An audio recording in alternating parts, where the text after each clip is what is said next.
किस पाप के कारण स्त्रियों का गर्भ गिर जाता है? मित्रों, आप सभी ने देखा होगा कि कुछ स्त्रियां गर्भवती तो होती हैं, किंतु उनका बच्चा समय से पहले ही पैदा हो जाता है, जिससे उस बच्चे की मौत हो जाती है। और कई स्त्रियों को तो मरा हुआ बच्चा पैदा होता है। मित्रों, आज के इस वीडियो में हम आपको इसी के बारे में बताएंगे कि किस पाप के कारण स्त्रियों का गर्भ गिर जाता है और वह कौन से कार्य हैं जो एक गर्भवती स्त्री को कभी नहीं करने चाहिए, नहीं तो उसका गर्भ गिर जाता है। और भगवान विष्णु ने इसके बारे में क्या बताया है, जानेंगे एक महत्वपूर्ण कथा के माध्यम से। मित्रों, एक समय की बात है जब माता लक्ष्मी भगवान विष्णु से मिलने जाती हैं। तो माता लक्ष्मी को देखकर भगवान विष्णु ने कहा, हे देवी, क्या बात है, आज आप अचानक मुझसे मिलने क्यों आई हैं? तब माता लक्ष्मी ने कहा, प्रभु, आज जब मैं पृथ्वी लोक पर भ्रमण कर रही थी तो मैंने देखा कि कुछ स्त्रियां गर्भवती तो होती हैं, किंतु समय से पहले ही उनका गर्भ गिर जाता है। प्रभु, इसे देखकर मेरे मन में दो प्रश्न उठ रहे हैं और आज मैं आपसे उन्हीं दोनों प्रश्नों का उत्तर पूछने के लिए आई हूं। तो भगवान विष्णु ने कहा, हे देवी, तुम्हारे मन में जो भी प्रश्न है मुझे निश्चिंत होकर बताओ, मैं तुम्हारे दोनों प्रश्नों के उत्तर अवश्य ही दूंगा। तो माता लक्ष्मी ने कहा, प्रभु, मेरा पहला प्रश्न यह है कि किस पाप के कारण स्त्रियों का गर्भ गिर जाता है और उस स्त्री के बच्चे की मृत्यु हो जाती है। और मेरा दूसरा प्रश्न यह है कि कौन सी स्त्री के भाग्य में पुत्र की प्राप्ति नहीं होती है और वह पूरा जीवन निसंतान रहती है। तो भगवान विष्णु मुस्कुराते हुए बोले, हे देवी, आज आपने इन प्रश्नों का उत्तर पूछकर संपूर्ण मानव जाति का कल्याण कर दिया है, किंतु इस प्रश्नों का उत्तर मैं आपको एक कथा के माध्यम से दूंगा और इस कथा को सभी स्त्रियों तथा सभी पुरुषों को अवश्य ही सुनना चाहिए, क्योंकि इस कथा को सुनकर आपको पता चल जाएगा कि किस श्राप के कारण स्त्रियों का गर्भ गिर जाता है तथा वह कौन सी स्त्री है जिसके भाग्य में पुत्र की प्राप्ति नहीं होती है और पुत्र की प्राप्ति के लिए उसे क्या करना चाहिए। तो माता लक्ष्मी ने भगवान विष्णु से कहा, आप कथा सुनाइए प्रभु, मैं कथा को पूरा मन लगाकर अंत तक सुनूंगी। तो कथा को सुनाते हुए भगवान विष्णु ने कहा, एक समय की बात है जब एक नगर में एक बहुत अधिक धनवान सेठ रहता था। वह इतना अधिक धनवान था कि उसके घर में किसी चीज की कोई कमी नहीं थी। उस सेठ की एक पुत्री थी जिसका नाम रूपवती था। रूपवती विवाह करने के योग्य हो गई थी। फिर उस सेठ ने सही मुहूर्त देखकर अपनी पुत्री रूपवती का विवाह उसी नगर के समीप एक दूसरे गांव में वैश्य के पुत्र के साथ कर दिया। फिर विवाह के बाद सेठ की पुत्री रूपवती अपने पति के घर में रहने लगती है। वह अपने पति के घर में हंसी खुशी से रहने लगती है और अपने पति से बहुत अधिक प्रेम करने लगती है। रूपवती की सास का नाम सुनंदा था। सुनंदा बहुत ही दुष्ट स्वभाव की थी। रूपवती अपने घर से दहेज में बहुत सारा सोना चांदी लाई थी। इसीलिए सुनंदा अपनी बहू रूपवती का झूठ मूठ का सम्मान करती थी और हमेशा उससे मीठी मीठी बातें करती रहती थी और रूपवती से अपने मायके से कुछ ना कुछ लाने को कहा करती थी। रूपवती अपनी सास की बात मानकर अपने पिता से कहकर वह सोना चांदी, घोड़े, गाय, बैल, अनाज आदि चीजें मंगवाया करती थी और उसके पिता भी मना नहीं करते थे और सभी सामान दे देते थे, जिसके कारण रूपवती की सास उससे बहुत खुश रहती थी। फिर इस तरह रूपवती की सास का लालच दिन प्रतिदिन बढ़ता जा रहा था और वह रूपवती के मायके का सब कुछ हड़पना चाहती थी, क्योंकि उस सेठ का कोई पुत्र नहीं था, इसीलिए सारा कुछ रूपवती का ही था। फिर इस तरह काफी दिन तक चलता रहा और उसकी सास उसे अपनी बातों में बहला फुसलाकर उसके मायके से सारी सामानें मांगा लिया करती थी। लेकिन भोली भाली रूपवती इस बात से अनजान थी कि उसकी सास उसके पिता का सारा कुछ हड़पना चाहती है और रूपवती का पति संजय भी अपनी मां की ही बात मानता था। इसीलिए उसके घर में रूपवती की सास जो कहती थी वही होता था। उसके घर में सारा काम उसकी मां के कहने से ही होता था और रूपवती का पति संजय दोनों ही सुनंदा का कहना मानते थे। इसीलिए उनके घर में कभी भी क्लेश नहीं होता था और सब खुशी पूर्वक रहते थे। इस तरह कुछ साल बीतने के बाद रूपवती गर्भवती हो गई जब उसकी सास को इस बात का पता चला तो वह बहुत खुश हो गई। उसने तुरंत ही रूपवती के माता पिता को इस बात की सूचना दी और साथ में बड़ी बड़ी वस्तुओं की मांग की। जब रूपवती के पिता ने इस बात को सुना तो वह भी बहुत अधिक प्रसन्न हुए और फिर अगले ही दिन वह मिठाई तथा सोने के कंगन और सोने की माला लेकर रूपवती के ससुराल पहुंच गए। रूपवती अपने पिता को देखकर बहुत खुश हुई। फिर कुछ समय रूपवती के ससुराल में रुककर उसके पिता अपने घर लौट आए। फिर काफी दिनों तक रूपवती का गर्भ बढ़ता गया और रूपवती की सास उसका बहुत अच्छी तरह से ख्याल रखने लगी तथा उसे समय समय पर फल फूल खिलाती रहती थी और घर का सारा काम खुद करती थी। रूपवती को कोई भी काम नहीं करने देती थी, इसीलिए रूपवती पूरा दिन घर पर आराम करती थी। फिर इस तरह कुछ दिन और बीत गए और एक दिन अचानक ही रूपवती का गर्भ गिर गया, जिससे रूपवती की सास बहुत क्रोधित हो गई और फिर रूपवती को ताना मारते हुए कहने लगी, अरे पापन स्त्री, तूने अपने जीवन में ऐसा कौन सा पाप किया है जिसके कारण जन्म लेने से पहले ही तुम्हारा बच्चा मर गया? पता नहीं क्यों मेरे पुत्र ने तुझ जैसी पापन स्त्री से विवाह कर लिया था। मेरे बेटे का तो जीवन ही नष्ट हो गया। अपनी सास की यह बात सुनकर रूपवती बहुत दुखी होकर कहने लगी, सासू मां, इसमें मेरा क्या दोष है? मैंने अपने जीवन में कोई पाप नहीं किया है, फिर भी पता नहीं क्यों मेरे साथ ऐसा हो रहा है। तब उसकी सास कहने लगी, अरे दुष्ट स्त्री, तूने जरूर अपने जीवन में घोर पाप किया है, इसी कारण तेरा गर्भ गिर गया है। फिर कथा को आगे बताते हुए भगवान विष्णु माता लक्ष्मी से कहते हैं, हे देवी, अब कथा को बहुत ध्यान से सुनना, क्योंकि यहीं से आपको पता चलेगा कि किस पाप के कारण स्त्री का गर्भ गिर जाता है। तो माता लक्ष्मी ने कहा, ठीक है। फिर उसी के बाद से रूपवती की सास उसे हमेशा ताने मारने लगी और घर का सारा काम भी उसी से कराती थी और खुद कोई भी काम नहीं करती थी। रूपवती की सास उससे इतना काम कराती थी कि रूपवती को अब सही से खाना खाने का भी समय नहीं मिलता था और जब सब लोग भोजन कर लेते थे उसके बाद ही वह भोजन करती थी।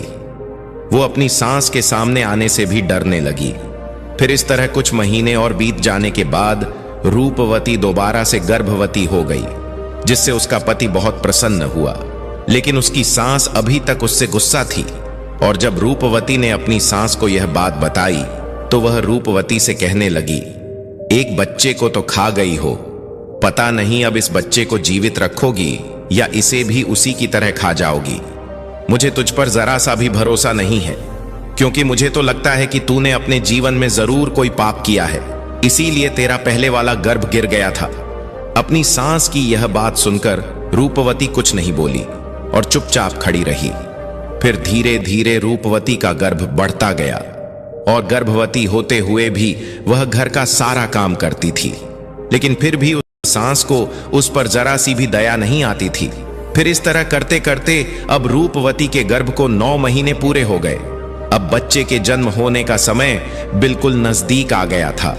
फिर रूपवती ने एक बालक को जन्म दिया, किंतु वह बच्चा कुछ बोल नहीं रहा था और ना ही रो रहा था। फिर रूपवती ने देखा तो उसका बच्चा मरा हुआ था। अपने मरे हुए बच्चे को देखकर वह बहुत जोर जोर से रोने लगी। फिर जब रूपवती की सास को इस बात का पता चला तो वह बहुत गुस्सा हुई और रूपवती से कहने लगी, तू एक पापन स्त्री है, तभी तेरा यह दूसरा बच्चा भी मर गया है। मुझे तो पहले से ही शक था कि तूने अपने जीवन में जरूर कोई घोर पाप किया है, इसीलिए तेरे साथ ऐसा होता है और इसीलिए तेरा यह पुत्र भी मर गया है। अगर तू मेरे घर में ज्यादा दिनों तक रहेगी तो तू मेरे भी घर का नाश कर देगी, इसीलिए अब तुझे इस घर में रहने की कोई जरूरत नहीं है। तो रूपवती कहने लगी, सासू मां, अब मैं कहां जाऊं? मेरे लिए तो मेरे पति ही सब कुछ हैं। मैं उन्हें छोड़कर कहीं नहीं जा सकती हूं। मैं अपने पति से बहुत प्रेम करती हूं, इसीलिए आप मुझे इस घर से मत निकालिए। मैं घर का सारा काम करूंगी और इसी घर के किसी कोने में पड़ी रहूंगी। आप जो भी काम कहेंगी मैं वह सब कुछ करूंगी, बस आप मुझे घर से मत निकालिए, क्योंकि मैं अपने पति के बिना एक पल भी नहीं रह सकती हूं। तो उसकी सास बोली, अरे पापन स्त्री, अगर तू अपने पति के बिना नहीं रह सकती तो कहीं पर जाकर मर जा। लेकिन अब तुझे मैं इस घर में एक क्षण भी नहीं रहने दूंगी। इतना कहकर रूपवती की सांस रूपवती को धक्के मारकर घर से बाहर कर देती है। फिर रूपवती घर के बाहर बैठी रहती है, लेकिन उसकी सांस ने घर का दरवाजा नहीं खोला। फिर वह घर के बाहर बैठकर अपने मन में सोचने लगी, अब मुझे यहां से अपने मायके ही जाना पड़ेगा। फिर इतना सोचकर वह अपने मायके चल देती है। तभी रास्ते में एक जंगल पड़ता है, तो वह जंगल में रास्ते से अपने मायके जा ही रही थी। तभी बारिश होने लगती है, तो वह एक पेड़ के नीचे बैठ जाती है। तभी वहां से एक साधु महाराज जा रहे थे, तो उन्होंने रूपवती को पेड़ के नीचे बैठा देखकर उसे पूछा, हे पुत्री, तुम कौन हो और यहां इस जंगल में अकेली क्या कर रही हो?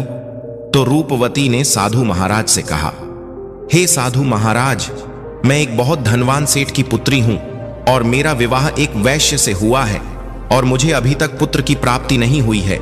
मैं एक बार गर्भवती हुई थी तो मेरा गर्भ गिर गया था, और जब मैं दोबारा गर्भवती हुई तो मेरा बच्चा पैदा होते ही मर गया था। इसीलिए मेरी सास ने मुझे घर से निकाल दिया है। इसीलिए मैं अब इस जंगल में इधर उधर भटक रही हूं। हे मुनिवर, कृपया करके आप ही कुछ उपाय बताइए जिससे मुझे पुत्र की प्राप्ति हो जाए। तो साधु महाराज ने कहा, तुम चिंता मत करो, मैं पुत्र प्राप्ति का उपाय बताता हूं, जिसे यदि तुमने पूरी निष्ठा से किया तो तुम्हें पुत्र की प्राप्ति अवश्य ही होगी। इसके लिए मैं तुम्हें कुछ नियम बताता हूं, इसे ध्यान से सुनो। किसी भी स्त्री को मासिक धर्म के दौरान पति के साथ संबंध नहीं बनाना चाहिए और पति को स्पर्श भी नहीं करना चाहिए। इससे संतान गर्भ में ही गिर जाती है। गर्भ धारण की हुई स्त्री को भगवान की पूजा अर्चना करते रहना चाहिए तथा उसके मुख पर सदैव ही प्रसन्नता होनी चाहिए। साथ ही गर्भवती स्त्री को कभी भी दुखी और निराश नहीं रहना चाहिए, क्योंकि दुखी रहने पर संतान पर बुरा प्रभाव पड़ता है। और गर्भवती स्त्री को कभी दूसरों के घर का भोजन नहीं करना चाहिए तथा जितना हो सके अपने ही घर में रहना चाहिए। एक गर्भवती स्त्री को कभी भी डरावनी चीजें नहीं देखनी चाहिए, क्योंकि इससे संतान पर बुरा प्रभाव पड़ता है। और गर्भवती स्त्री को अच्छा भोजन करना चाहिए, जिससे संतानतम गुणवान होता है। जो भी स्त्री इन नियमों का पालन करती है वह उत्तम पुत्र को प्राप्त करती है, और जो स्त्रियां इन नियमों का पालन नहीं करती हैं उनका गर्भ गिर जाता है। फिर साधु महाराज ने कहा, हे पुत्री, अब मैं तुम्हें पुत्र प्राप्ति का उपाय बताता हूं, इसे ध्यान से सुनना। तो रूपवती ने कहा, जी महाराज। तो साधु महाराज ने कहा, किसी भी स्त्री को पुत्र प्राप्ति के लिए मासिक धर्म के प्रथम 4 दिनों में पति पत्नी को मिलन नहीं करना चाहिए, क्योंकि ऐसा करने से दुराचार पुत्र होता है। और 5वीं रात्रि में मिलन करने से पुत्री की प्राप्ति होती है तथा 6ठी रात्रि में मिलन करने से पुत्र रत्न की प्राप्ति होती है। 7वीं रात्रि में मिलन करने से वंध्या पुत्री होती है तथा 8वीं रात्रि में मिलन करने से बलशाली पुत्र की प्राप्ति होती है। 9वीं रात्रि में मिलन करने से सुंदर कन्या की प्राप्ति होती है तथा 10वीं रात्रि में मिलन करने से विद्वान और अतिश्रेष्ठ पुत्र की प्राप्ति होती है। 11वीं रात्रि में मिलन करने से सुंदर आचरण वाली कन्या प्राप्त होती है। 12वीं रात्रि में मिलन करने से गुणवान पुत्र होता है। 13वीं रात्रि में मिलन करने से लक्ष्मी स्वरूपा पुत्री होती है।